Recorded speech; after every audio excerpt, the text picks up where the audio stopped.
এইটা লাগানো ছাড়া আর কোনো উপায় দেখতেছি না, ভালো করে ধর। আজ একটা বছর হয়ে গেল মসজিদটা দিয়েছি, একটা লোকও মসজিদে নামাজ পড়তে আসে না।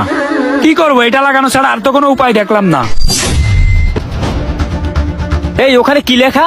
7 দিন 5 ওয়াক্ত নামাজ পড়লে একটা আইফোন ফ্রি। কি মাত্র 7 দিন নামাজ পড়লে একটা আইফোন ফ্রি দিবে? না তো যাইয়ে দেখতে হয়। হুজুর, এটা যে লাগাইছেন এটা কাজে লাগবে? দেখি না কি হয়। হুজুর, এই পোস্টারটায় যা লেখা এটা কি সত্যি নাকি? হ্যাঁ ভাই, এখানে যা লেখা আছে এটা সত্য। আসলে এই মসজিদটা আমরা দিয়েছি 1 বছর হয়ে গেল। তেমন একটা ফান্ড না থাকার কারণে আমরা মসজিদটা অতটা ভালো করে করতে পারি নাই। এই কারণে আমাদের মসজিদে কেউ নামাজ পড়তে আসে না। এই জন্য আমরা এই উদ্যোগটা নিয়েছি। হুজুর, তাইলে কি আমরা 7 দিন 5 ওয়াক্ত নামাজ পড়লে একটা আইফোন ফ্রি পাবো?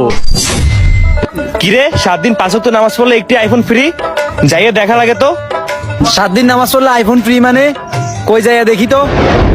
শুনেন, এখানে আমরা যা লিখে রাখছি এটা একদম সত্যি। হুজুর, সত্যি কি আইফোন ফ্রি দিবেন? হ্যাঁ ভাই।